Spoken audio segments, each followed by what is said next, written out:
Yeah, we're going to be recording this session because generally what we've seen is that a lot of people who are not in a position to register and not in a position to attend, they request for a recording. So I'll be recording we are just recording the session. So let me officially and formally welcome you all to this session on CGFY Knowledge and Skills Get-Together. I'll just give a very small overview, a background about what we are into, and then we'll begin the session. So basically, I mean, I was just sharing with a few of you all. So we are so personally, I'm the founder of Career Guidance for You, and this is an initiative that we've started. It's actually like I'm following my passion. So after I was in the industry, I shifted from the industry into education and did various aspects of the education industry. And I found that career counseling is something that is very fascinating and that can help us to kind of create a society of professionals who are very happy with what they have chosen and thereby create a great country and a great world. And somehow, it resonated with me because personally, when I grew up, when we all grew up, I think most of us, I mean, because I see an audience which is predominant. Yeah, I can see some students here. Yeah, good to see you, Priyanka. So students are also represented. So there was nothing like career counseling, and therefore I took personally 8 years of time to discover what I wanted to do in my career. And today, with the rate at which things move, I'm sure no students have 8 years of time to really uh, figure out what is to be done in career in your career. I mean, 8 years after my graduation, I actually realized what is my calling. And therefore, I think that's how I got into career counseling, with a partner, and that's the work that we do. So that's the primary work that we do. Along with that, we also have realized that there is such a, I mean, the kind of queries that our students, our students primarily are right from the 8th standard to working professionals. In fact, the entire gamut of students, if I were to share, is right from parents of a 3-year-old who is our youngest client, is a 3-year-old, to a 65-year-old. So that's the range. So what we've seen is that a lot of them are confused about information because there are so many sources of information and you don't know which source to trust and which source not to trust and so on and so forth. And therefore, that is what gave us an idea that we will start with a initiative called CGFY Knowledge and Skills Get-Together. Now, CGFY stands for Career Guidance for You. That's the name under which we operate. And what we said is that we will create a get-together typically on an alternate Wednesday for about an hour. So it's very specific, not too much of time. But in that, we will try and share some knowledge, some skills, etc., from very authentic sources. And therefore, we've got a research desk, and our team focuses on information and research, which is quite authentic. So our idea is try to bring you very authentic information which will help you take better decisions for your careers and for your professions. So that's how we started this initiative. Just started about this, just I think the 5th session. These sessions have a combination of objectives. So there are certain sessions which are for the students as well as for the parents. We did a session only for the parents, so on and so forth. And we are evolving and learning in the process. So that's a little bit about these sessions. And yeah, and one of the hottest topics today is AI, and therefore today we chose this topic. So what's the first thing that comes to your mind when we say AI? It's not going to be a lecture. I mean, I've got a lot of slides and all of that, and I don't think I'm going to use them, all of them. But I would like to make it very interactive. So if you can just share, you can feel free to unmute yourself or feel free to type on the chat, whatever is convenient to you. So, what is the first thing that comes to your mind when you hear the word AI? Again, the audience that we have is right from someone who is kind of a beginner to AI to someone who's actually a professional who's working in AI space. So it's again a diverse audience. So you'll have to just give space to each other so that we are able to get something constructive out of it. So anyone? Priyanka, you would like to answer? What's the first thing that comes to your mind when you hear the word AI? Uh, Thank you, sir. But actually, AI, I think that AI is the god for a technical areas where because nowadays you are seeing AI taking jobs of all technical IT sector job. So I Hmm. think that because I don't know exactly what is AI, and Okay. now I'm learning. That's why. All right. Okay. So you said AI is like a god. That's what you said, right? Yes. Yeah, like just like God can do anything that we believe AI can also do anything. Yeah, okay. Yeah. Interesting. All right, great. So generally, most of us would probably, or some of us would agree that the moment we talk about AI, the first thing that comes to our mind is Chat GPT. How many of you would agree with me? How many of you feel that, okay, the moment you talk about AI, what comes to mind, Chat GPT or probably a Google Gemini? I think more or less we are into, yeah, okay, thank you. I would really like you all to interact and share and make it very interactive. Okay, thank you so much. So, yes, I mean, that is what we all think about. But today, therefore, intentionally, we have chosen a topic which is physical AI. Have you heard the word? Because AI is not only sitting inside the smartphones and the laptops, but AI has actually now come out of the smartphones and laptops, and it is right there in the physical world. And many of us are probably not aware of about the fact that there is something called as physical AI. So if you have heard about this word physical AI, you can just say yes. If you have not heard, you can just say no, so that I get a hang of how to generate this conversation for you all. Yeah. So physical AI. Okay. Yeah. Okay. So Nikunj, yes, says physical AI. Yes, you have heard about it. So glad to know that you have heard about.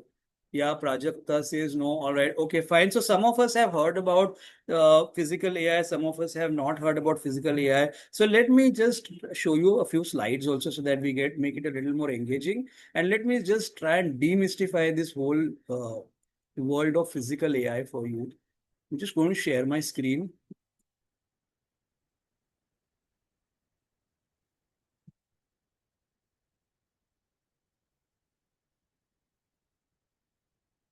All right. So, physical AI. Now, physical AI is nothing but, okay, let's just have a look at the screen. We all know that AI stands for artificial intelligence.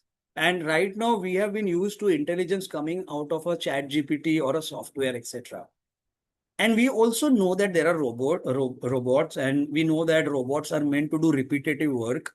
But these are the questions that I would like to pose you all. I mean, are you aware that robots can actually think and they can learn like a human being? Or have you heard about the fact that so for example, if a robot does one activity today, just like a small child, when we grow up, we do one activity, so we understand how to eat. A small child would learn how to walk, and then the child starts walking. So a parent would train a child on how to walk, and then once a child walks for a few days or for a few weeks, etc., the child will start walking herself or himself. So the child has learned to walk. Just like that, today, robots are actually like humans, or they are getting generated like humans, where you teach them one thing, they will do it once, they will do it twice, they will do it multiple times, and they will then learn by themselves. So robots have actually started thinking. Now, factories have actually started learning. Have you heard of this word smart factories? Anyone? Anyone has heard the word smart factories? Yes, no, maybe. Yeah. So smart factories are those factories which are actually okay. Yes, very much. Thank you, Vijay sir. Smart factories are those factories which are actually producing manufacturing components. See, just like engineers on a shop floor, they manufacture a component, and once they manufacture, let's say, 100 pieces of a, let's say it's a factory which is producing, for want of anything else, I'm just saying mobile phones because mobile is all pervasive. So if it's a factory which is producing mobiles, after you produce the first 100 pieces, you will suddenly, the shop floor people will learn how to produce the mobiles better. Similarly, you have factories who are producing by themselves, and after producing, they would themselves learn how to produce better. So factories that can learn and adapt, supply chains that could adapt. Now, some of you who are probably students, I'm not sure whether you know what's a supply chain. Supply chain is that entire chain through which a part moves from a supplier to a finished to a customer.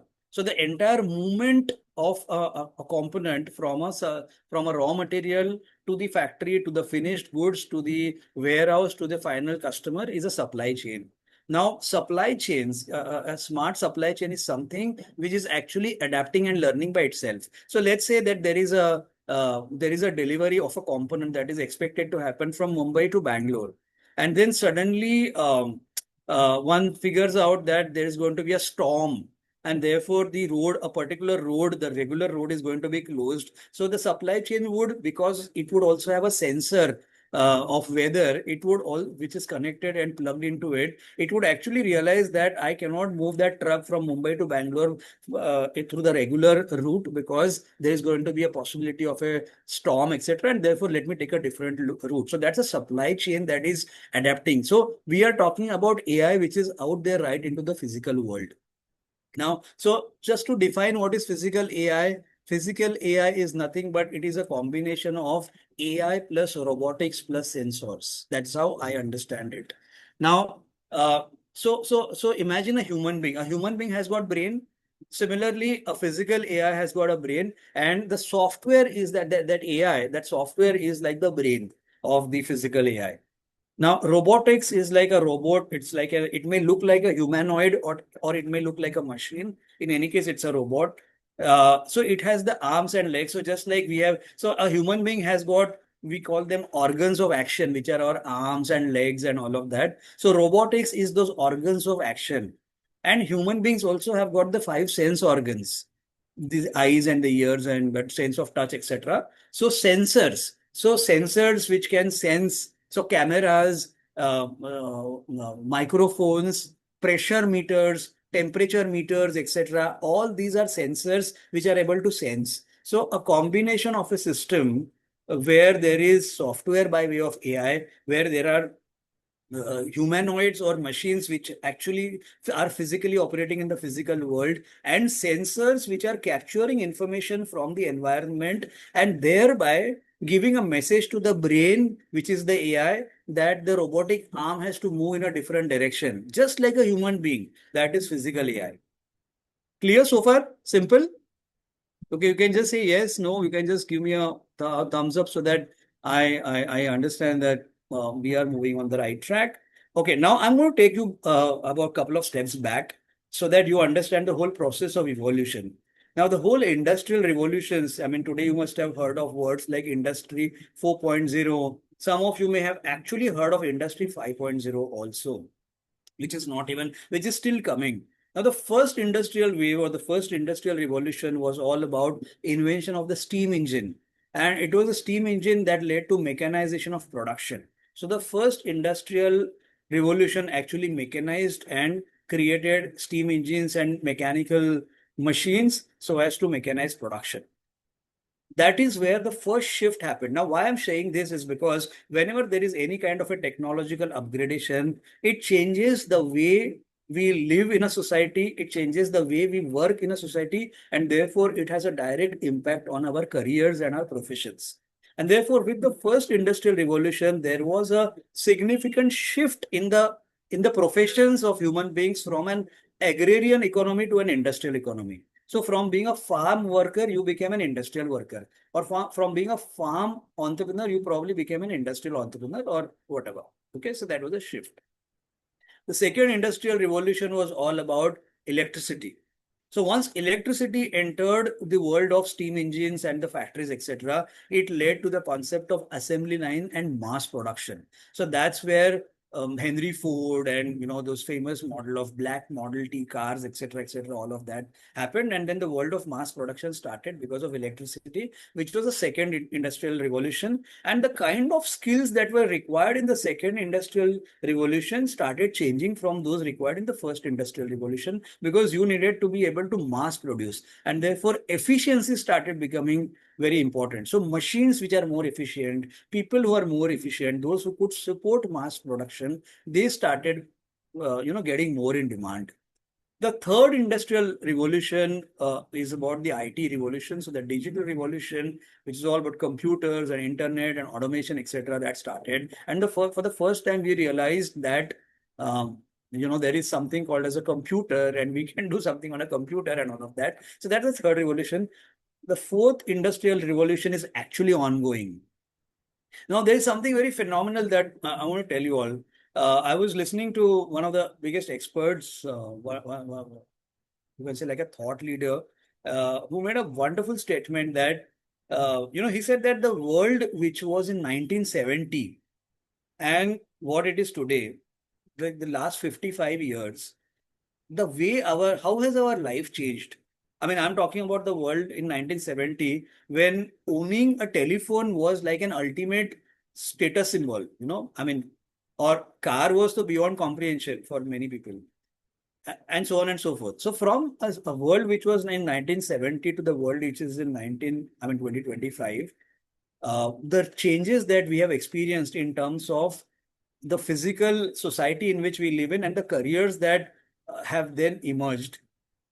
Now, the interesting part is that I don't know whether to call it interesting or scary, is that in the next 15 years, the changes are going to be much more and the impact is going to be much more, which means the changes that have happened from 1970 to 2025, which are so mind-blowing for us, are going to be actually lesser than the changes that are going to happen from 2025 to 2040.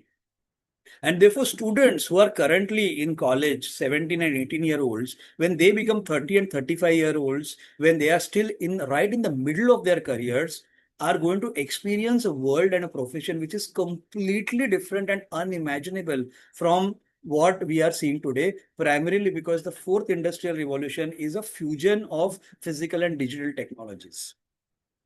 Clear so far? Clear? All right. And therefore, one of the most important things that is required as a skill for the current generation of learners, whether it is a school or college, or those of us who continue or who desire to work for the next 15 years, is adaptability. The ability to continuously learn. I mean, it will be an understatement to say that you will have to literally learn week. Every week, if I have to be in business or profession, etc., then to today's Wednesday, next Wednesday, I have to be actually more knowledgeable than what I am today. It's actually come down to that. Okay, if I have to really thrive. And now now the interesting bit is that when we are talking about Industry 5.0, Industry 5.0 is kind of very interesting, and it is not even come. It is still just peeping at us. Okay. And Industry 5.0, interestingly, is bringing back. See, Industry 4.0 is about IoT, that it is Internet of Things and AI and cloud computing, etc., etc., and fusion between biological sciences and mathematics and physical sciences and technology. And while Industry 4.0 is still in the process, Industry 5.0 has brought in back the human element, because now typically, you would have actually heard of this statement if you are tracking technology and careers, that tomorrow, see, today my team members are, let's say I'm a manager or I'm a leader. I've got a team of 20 people. Tomorrow I may have a team of 20 people. But the difference is that out of those 20 people, five or six or seven may be human beings and seven may be non-human beings. Therefore, because the human beings are going to be in the middle of non-human beings, therefore the importance of personal touch. In fact, today only I was talking to someone. I think she's there in the session right now. So it's going to be so important to be human. And therefore, we are going to talk about the skills required. So therefore, it's going to be hardcore technology skills at the same time, an absolute high level of human skills, which are currently on the wane. So Industry 5.0 is about human-machine collaboration at workplaces. Clear so far? We'll move forward. Okay, now I'm going to just show you a few clicks because I thought that's the best way to actually explain this.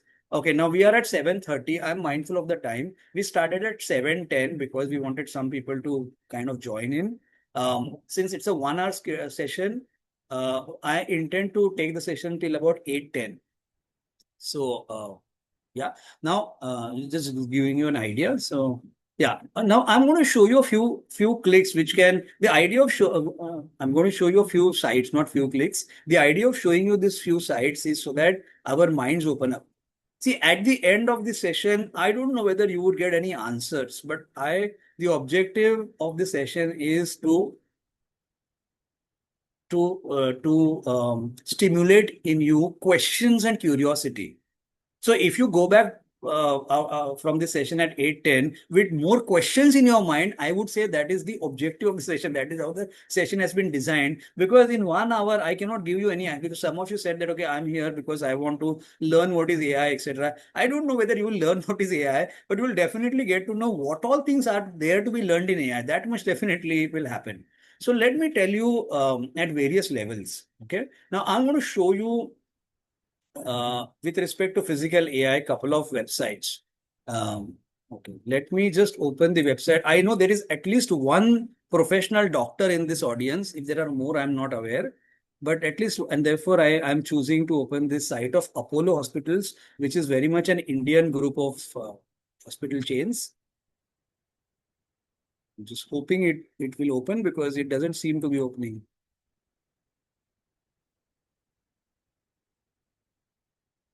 All right. Okay.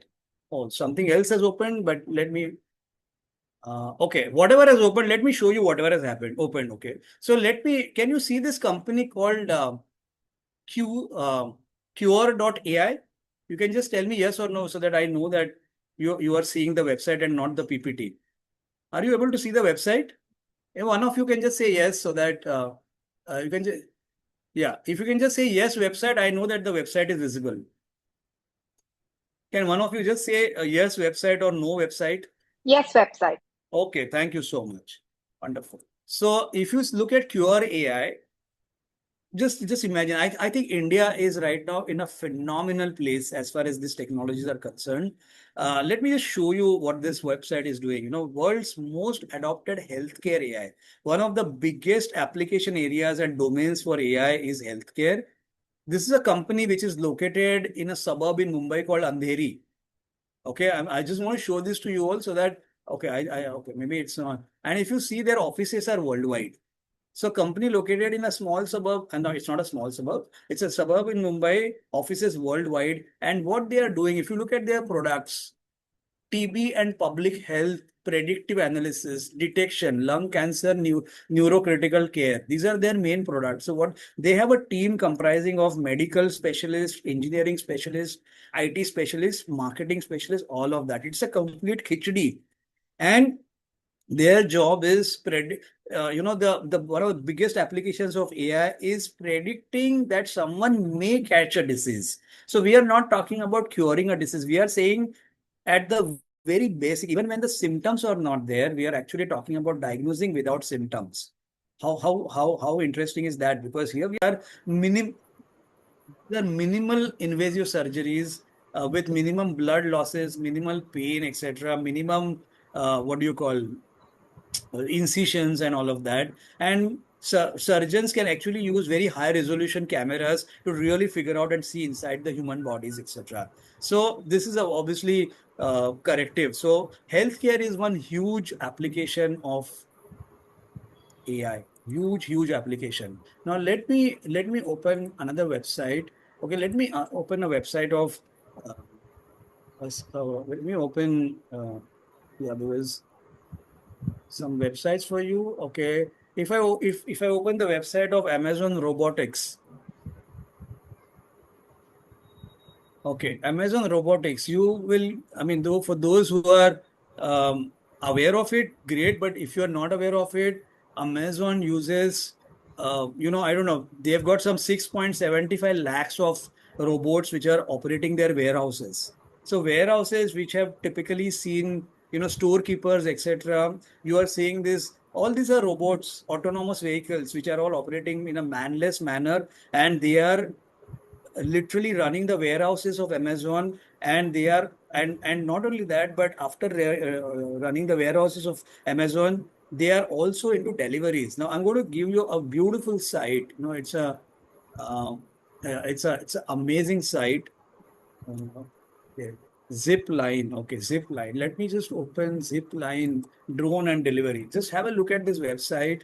Okay, now if you can just see. just look at the deliveries of tomorrow, and it's not even tomorrow, it's already delivery of today. While right now it may be in a few cities like Seattle and Arkansas, but very soon it is actually started deliveries in Africa and India. So if you have to deliver let's say medicines or blood in remote places, rural places, etc.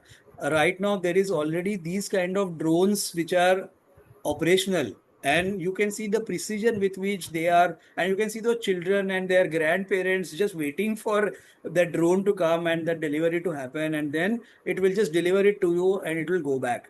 So with this website, all that I wanted to show you is the applications in the world of logistics and supply chain. So these two examples of Amazon Robotics and Zipline are just to tell you that supply chain logistics is a phenomenal area of operation for a phenomenal area of application for AI.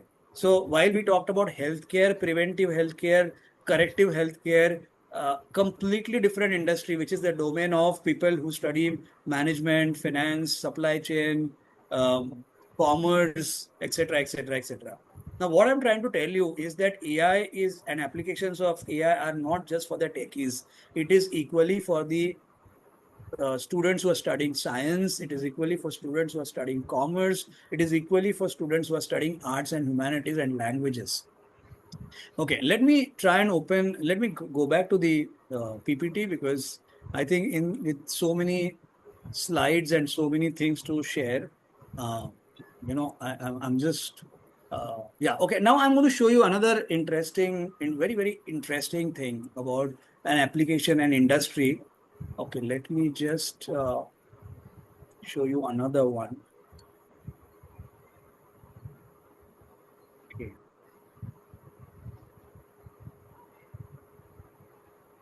A completely different industry. I don't know if you've heard of this company called Kia.ai. Kia.ai is again a company, completely Indian company. Look at where it operates from. Completely an Indian company. It operates across the globe. And therefore, I feel that India is a very, very, I think it's a very happening place. I mean, of course, well, the world has become very happening, but I think a lot of beautiful, interesting, exciting work is happening in India. And if you look at the solutions, that's what I want to talk about. Solutions are AI based open finance solutions. Okay, I'm just going to read this out for you. So we are one of the most innovative digital solutions providers serving financial institutions and governments globally. And our deep domain expertise is in financial services, digital payments, governance, risk, and compliance. So, what I'm trying to tell you, because many times when it comes to AI, generally commerce students have this question that is AI only about machine learning and Python programming? So, no, no, no, no, it's not only about that. So, AI is so much about digital payments, so much about fraud detection, so much about compliances, governance. Government is really, really big in AI. Okay, government is really big in AI. So therefore, those of you who are studying commerce, business management, finance, fintech is a very hot sector as an application for AI. There is a company called Zerodha. Zerodha has come out with those of you who are into trading, you would know Zerodha as a trading platform. Now, Zerodha has come out with its own algorithmic trading software. So you can actually get this Zerodha algorithmic software, and then you can set your own parameters, and then you can do algo trading, which means that you don't have to physically buy, and you just have to map the platform as per as per the technical indicators that you believe in. So whether it is the whatever moving averages or whether it is all the other technical indicators that you would use for your trading, you map them on that platform. You don't even need coding skills, and you will be able to get into algo trading through Zerodha. So finance is a great application uh, uh, for AI. Okay. Okay. Now, since I mentioned about government, I'm going to talk about. Okay. Let me also talk about India. Okay, let me talk about something phenomenal that is happening in India. India AI. Okay, okay, this is a website that, okay, those who are students, it is a must. You should compulsory, this is a compulsory homework for you. You have to see this website today or tomorrow called India AI. Now, what India AI is doing is something which is so exciting. So, we all know what is UPI and what has UPI done. UPI, you go to a pan wala today, you literally, I have actually bought a mouth freshener of 1 rupee and I've paid 1 rupee through a UPI transaction. How cool is that? Okay. So, and especially the way UPI has transformed the country in terms of the digital payments and empowered the consumers as well as the small shopkeepers, etc., etc. India AI is going to be something similar for AI. Now, one of the things, there's so many things you can study this website and understand what this is all about. And therefore, I told you, some of you, that, if you're looking for solutions from this session, so sorry, you're going to get a whole lot of questions, maybe a list of 100 questions or more in terms of what is it that you need to know about AI. So now India AI, they are creating a complete resource of where you can actually rent GPUs by the hour. Now, let me explain what is the meaning of what I just said. So, for example, like when we were small, we used to rent a video cassette or a, audio cassette, nahi, video cassette, so that we could watch a movie at home. Okay. So we used to rent video cassettes. Now, then we started renting books and all of that. Now, when you can see, now then we went to the world of cloud computing, we started renting software as a service. Now, here we are talking about renting on a per hour basis GPUs. Now, what it means is that see now, if a small startup in a village in India, for example, let's say in Tamil Nadu, because Coimbatore, it's outskirts of Coimbatore, a small village, but that village has got few college students. They can actually, in a small village in India, access computing power which is available to professionals who are working in Silicon Valley. Yeah, I'm just repeating. So a small college students operating from a college in a small village in India can actually access computing power, which is equivalent to what professionals in Silicon Valley can access through this India AI mission by renting out GPUs per hour basis. Yeah, I can just see a message. So yeah, GPU stands for, okay, graphic process. GPU, thank you for the question. GPU stands for graphic processing unit. So for AI, you require graphic processing units. And because you have to process a lot of graphics, etc., etc., etc., images. So, and therefore you require a lot of graphic processing units, computing power. And if you have to build that, it is so expensive. So Indian government is building it for you so that you can rent it. Isn't that phenomenal? Isn't that mind blowing? So, what is happening is anyone who is enterprising, young, or it need not be young, young at heart. So, you could be a 70-year-old youngster, and I know there are probably a few out here also. So, you could be a 70-year-old youngster, try to do something about this. Who knows? Because today a student is a student. It need not be, you could be 17 or 70, doesn't matter. So anyway, so that's as far as the government of India doing a lot of stuff there, and I want to show you, I think, so many things to show, but then my entire time will go into just the applications. But the whole idea is to tell you that the applications are mind blowing. So I'm just talking about the applications. Okay, now smart factories. Let me tell you. See, for a human being, the most crucial system. I mean, obviously, all systems are very crucial. Let me go back to my PPT. Okay, PPT. Okay, let me go back to my PPT. Okay, now for a human being, the most precious system is the nervous system. Okay, no, I want to go back to the previous one. Yeah, or maybe I can say it is one of the most precious, important systems is the nervous system. Now, similarly, for a smart factory, does anyone know what would be a nervous system for a smart factory? Any thoughts? Any guesses? What would be, for example, in the electricity used to be like a nervous system for a factory. Used to be. Okay. And it is still so important. But for a smart factory, what would be a nervous system?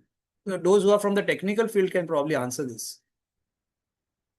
Okay, anyways, okay, just going to show you an MOU that was just signed recently. Okay, no, I think the my clicks are not working, so for some reason, so I'm just going to copy paste this one so that it becomes very real for you.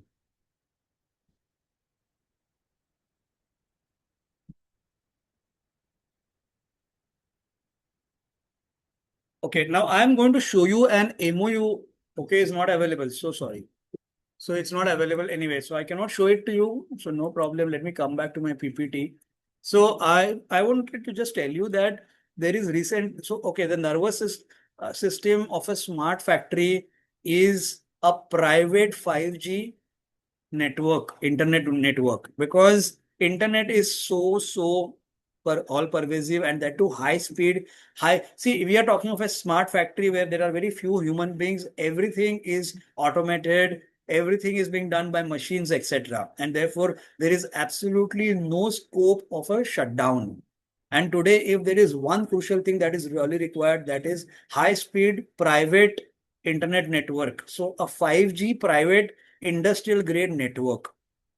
That's a must if you want to have a smart factory.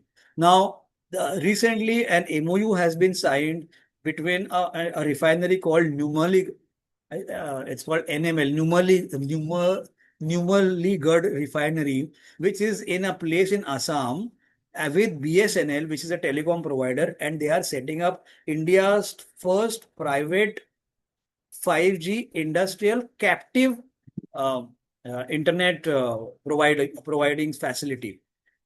And with that, smart factories are right now here.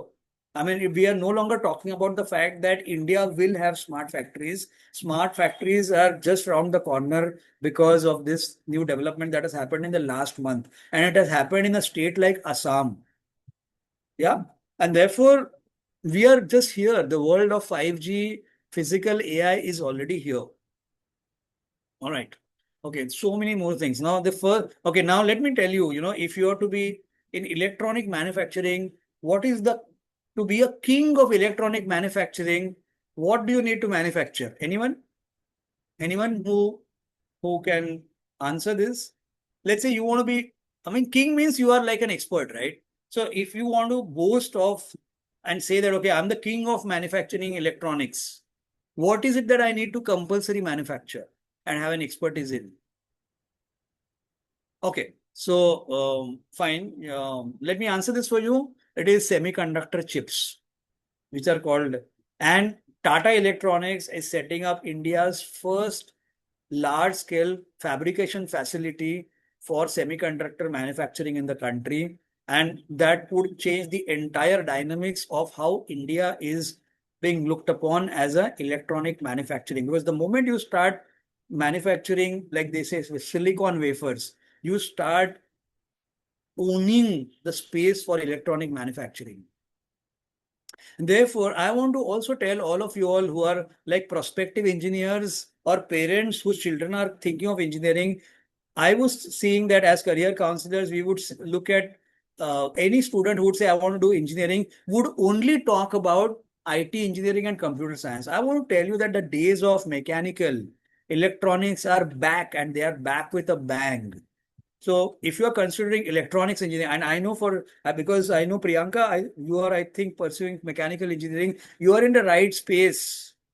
Mechanical engineering with computer languages like Python programming, with maybe PyTorch, with R, with MATLAB, and you really have it in you to get into start making impacts in the world of smart manufacturing. Okay, so yeah, so therefore, when you're thinking of engineering, please, it's no longer only IT and computer science. In fact, we are going to require lesser and lesser of computer scientists and more people who will understand the bridge between computer science and applications in the physical world. So the next unicorns are not going to be, I mean, India is to produce some great unicorns, which are like, food delivery apps or grocery apps and all of that. But I think the future that India is really looking at, considering the Make in India movement and all of that, is making India the next powerhouse of electronic manufacturing, primarily driven by the the changes that are happening in the world of AI and the applications of AI. Okay, now I have not covered agricultural applications of AI, but that's again a huge area by itself. I have not covered applications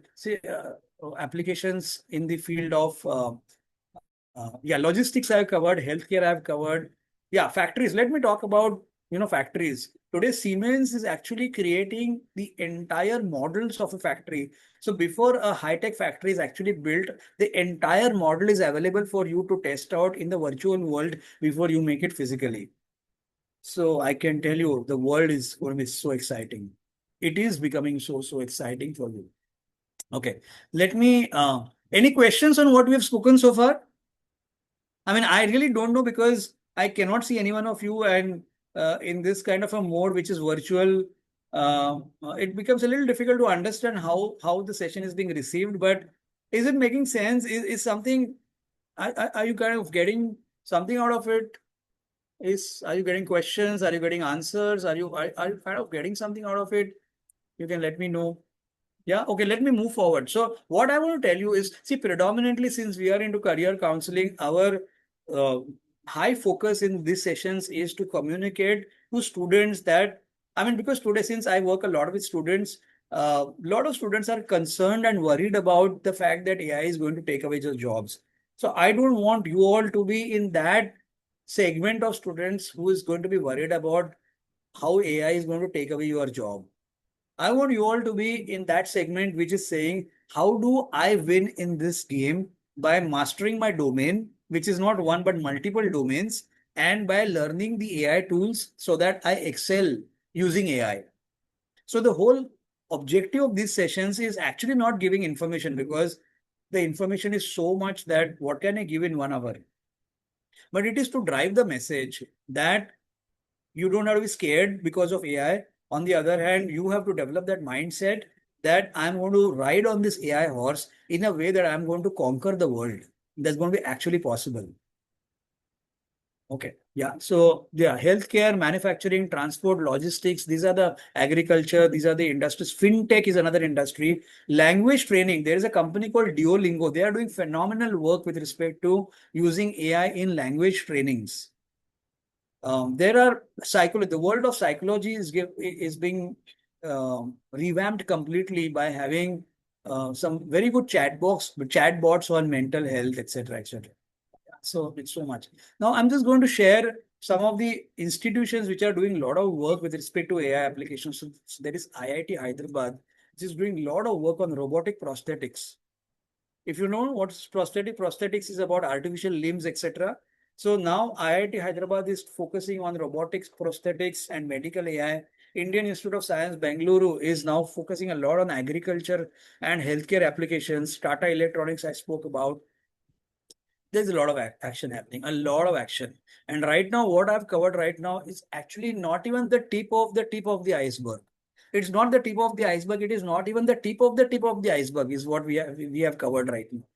Okay, so all right. Okay, now if I have to really sit and explain, it's going to be a lot. So I'm not explaining all the applications. It was a trailer, and yeah, okay. Some things which are important from a student perspective, and those parents and grandparents who are involved in their children's and grandchildren's career planning. Okay, some statistics for you. Jobs of the future. Okay, these figures probably do not make much sense because they are very large figures. But what I want to tell you, okay, you can look at, I have not shown you the website of Fasal. Fasal, in Hindi stands for Fasal is agriculture, right? So you should look at the website of Fasal to understand what are the applications of AI in agriculture, how the lives of farmers are going to be made easier because of AI. So you will actually see that Industry 5.0 is about using technology to make for human beings, to make lives of human beings better. That's the focus. Tartan Sense is an initiative which is using robots for um, spraying of pesticides or cutting of weeds, etc., for calculating the amount of pesticides. um, then there is a platform called Fussel, another platform called Fussel, which is predicting what is the right amount of water that will be required for irrigation, and ensuring that the nozzles spray the water at the right amount of time, and therefore farmers can actually do the farming without going on the field. Interesting, right? Without going on the field, you are doing farming. So science has got a lot of applications. I talked about some of the commerce applications: supply chain, logistics, razor pay, which is into fraud, which is using AI for fraud detection, or the whole banking sector, which has started using chat bots, and that was led by HDFC Bank in India, where they introduced the EVA chatbot, uh, which was the first AI banking assistant in India. So it's just phenomenal. I mean, I can just go on and on. Netflix and Amazon Prime use such a lot of AI, Swiggy and Zomato. So now I'm giving these applications is because if arts and humanities students are wondering that AI seems to be for commerce and science, no, it's not like that. It's not like that at all. As art students, you can get into philosophy and you can get into areas like AI ethics, AI governance. Government today requires a lot of specialists on AI and how to create policies in this new world of AI. It's so confusing right now. If you are a designer, AI can do wonders in your career. If you're a designer, lens card, the way it is creating designs, customized designs using AI is so beautiful. Art is also being, today the first film was completely, you have script writing, you've got AI agents which are writing code, scripts for you. You can write a script of a movie using AI. Of course, there's a lot of debate about what happens to human beings, etc. There's a lot of debate about misuse of AI. So that's where these are the real uh, issues which one has to confront and find solutions. And that's why bureaucrats, technocrats, senior leaders need to put in a lot of, and governments, of course, need to put in a lot of head to look at how to control the usage of AI. So while it is a very exciting, we have to ensure that it's not being used for the wrong reasons. Yeah, and that's where a lot of art students can play a very important role. A lot of humanities students can play an extremely important role there. Okay.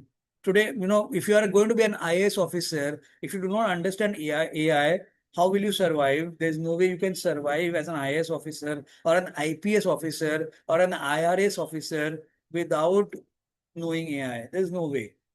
Now, Google DeepMind, so on and so forth. We can go on and on, but that's not the idea. I want to give very specific messages to you as students and as those who are guiding students. Okay, well, this can just go on. Okay, I'm just stopping here in terms of the applications. I just want to give this message very strongly that whether you are a science or a commerce or an art student or an engineering student or a medical student or an architectural student or any student, therefore I have to make it simple. I just said science, commerce, arts. So science also includes architecture and engineering, and so on and so forth. Your careers of tomorrow are for everyone.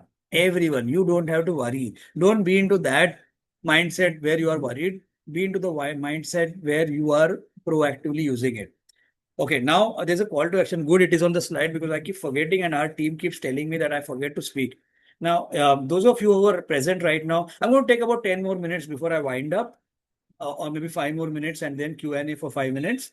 But we have a community, WhatsApp community, and you must have seen our link to the community. If you don't have, you can message us and we'll send you the community link.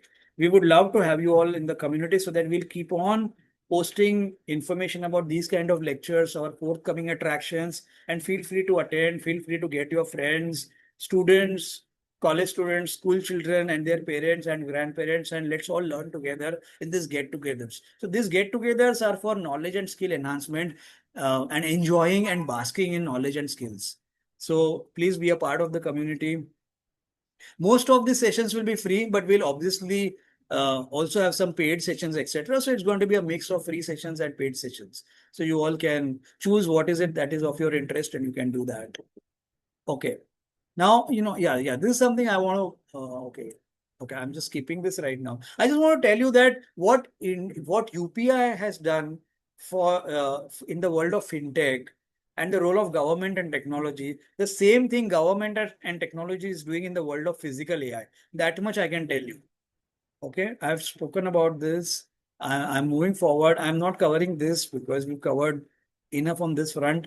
I want to talk a little bit about, okay, we have talked about this, so I'm not covering this. Okay, yeah, one of the things that I also want to talk about is interdisciplinary careers, which I've kind of missed out talking about. So whether you are going for a career like sustainability, which is a uh, interdisciplinary area between science and arts or law.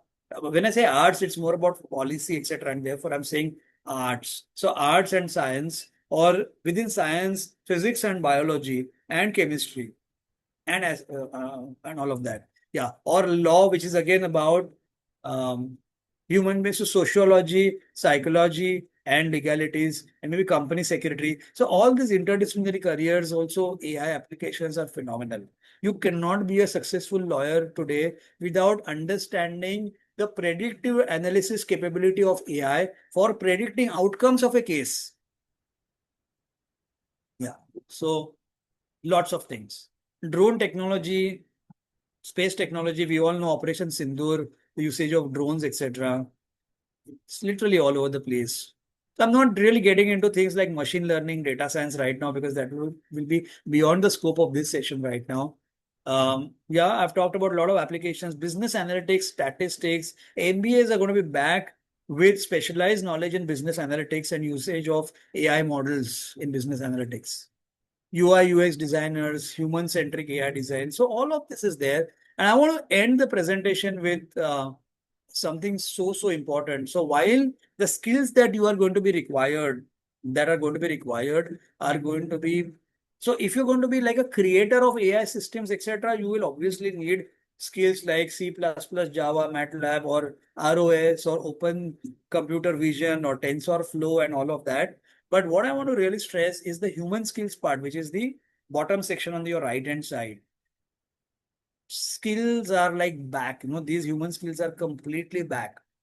So if you have to do well in this new world of physical AI, your ability to communicate and collaborate with individuals with a human touch in an environment which has got a mix of human beings and machines. The emotional intelligence that you are going that you are going to require, I cannot overstate the importance of emotional intelligence. And finally, one of the most important things that is going to be required is our cognitive or thinking skills. Because I'm seeing with youngsters that a lot of youngsters they used to immediately go to Google, and now they immediately go to Google Gemini and they go to Chat GPT for anything and everything. Now, if you go to Chat GPT and Google Gemini for anything and everything, you are going to slowly lose your power to think. If that happens, that's going to be a disaster. And therefore, you need that power to think. You need that power to comprehend. And that's where I'm going to talk about the next things. And therefore, things like, you know, sorry, meditation and concentration, etc., is really yoga is back. Just a minute.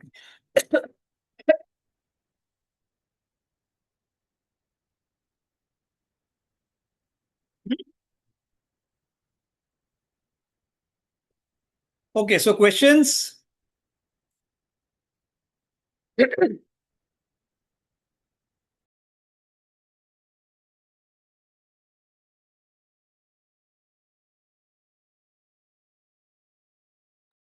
Yes.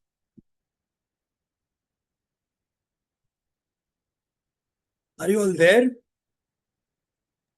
Yes, sir. I think I got a little carried away. So when I get carried away, I just put a strain on my throat. I just love this topic, and therefore, I just get lost in the topic. Any questions? Yeah, okay. Thank you, Narisa, for your message. It has been a pleasure to have you in the session. I'm so happy, and I hope with this, whatever information that you've got, your role as your professional role gets further enhanced with that. Thank you so much. Yeah. All right. Thank you very much, Madhurani ma'am. Thank you for your heart. Yeah, thank you. Thank you, Prajakta. Thanks a lot. Thank you, Vijay sir. It's really so good to receive a thumbs up from you. You are an AI practitioner. You are a startup entrepreneur who's using AI. For you, probably this was very basic, but then you sat through the whole session. I would like to thank you for that. Yeah. No, Ashish, good to hear from you. I can see your passion coming through. Um, my one bit would be if you could leave the students here with at least one action point. You've given that a very clear mindset saying, don't be worried about AI taking up your jobs, right? Yeah. So on that side of it, one action pointer that students can actually, the youngsters can actually look forward to and say, okay, fine, this is my path forward. It probably is could be a direction, it could be something to think and ponder upon, or something that they can build upon rather. Oh, wonderful. Would you like to add, since you are a practitioner and a entrepreneur in this field, would you like to add to what you just said? Because why don't you? It's like a co-generated session then. You know what? In this in this world, okay, so here is my perspective to AI. We all are consumers of AI. We all are paying to AI to get the solutions. It might appear free. For example, if somebody has a paid account of ChatGPT or a paid account of Perplexity, one of these tools, then we are actually consumers of AI. Um, Now, on the other side of it, when we are building any of these AI-based solutions, who am I hiring? I'm hiring a guy who's a backend engineer who's good with Python, who's good with scraping data, Node.js, and skills of these kinds. And these skills are nothing new; they've been there. So to say that AI would take your job, you are pretty much right. If it will not take your job. But what it would require you to do is to adopt AI into your coding practices, into your solution building practices. Apart from the technical skill that you need to build upon, one more thing that you would essentially need, I think, would be critical thinking, a solution based approach, ability to look at a problem from all perspective, break it down into a plan perspective, put it across in those actionable items, and then let the coding do that part of it. That's something which AI can help you with. So, if you yes, technical skills are going to be very, very important, but equally important would be your thinking abilities, how you can stand on your feet and think on solutions. How can you it, it's not just about asking questions, it's about asking better questions, if I could put it in that one. I would rather summarize it that way. So my bet would be, mm, no, your coding skills are not lost, they are pretty much in use. uh, I'm at this point of time hiring all backend engineers here, Okay. right? So, I mean, that's the reality. So it's not like I don't have AI. I have some of the best brains in the AI working in our team. When I say best brains, they probably have, some of them are best brains in the world. Uh, uh, on the other side of it, my the other team is of these backend engineers, and they're good with trying to solve a problem more than being good coders. They can look at a problem, break it down into parts, and say, okay, fine, I'll build this.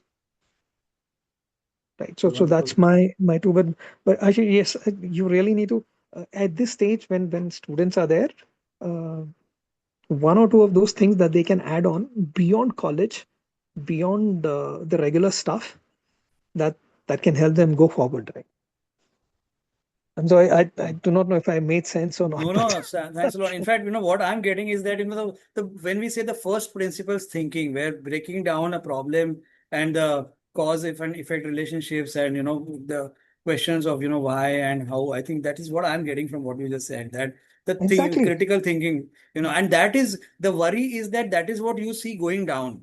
Since I meet a lot of college students and here Prajakta here, she's also there. We meet a lot of college students and they have they're not thinking to the extent they should think. What you said is just hit the nail on the head. And I may get in touch with you, and if you have time, and probably invite you for, since you are a startup founder of an AI firm based in Bangalore, maybe we'll invite you for yeah, like a small podcast or a show on our YouTube channel on where you could talk about the industry perspectives and from your perspective. Sure, sure, sure. I mean, let's connect. Let's connect beyond Yeah, this. sure. Thank you. Yeah. It was wonderful, wonderful. Thanks a lot for contributing. Thank you. Thank you very Hey, much. great. Happy Yeah. to hear you. Yeah. Okay. Great. Anyone else? Anything else? Some kind of, okay, I can see some Guys, messages here. guys. I don't know how many of you are here. I think at least about two, three students here. Don't think about, please ask. Do not get into a judgment mode. Let it be the most stupidest question that you think, oh, I'll be perceived as, no, this is so naive.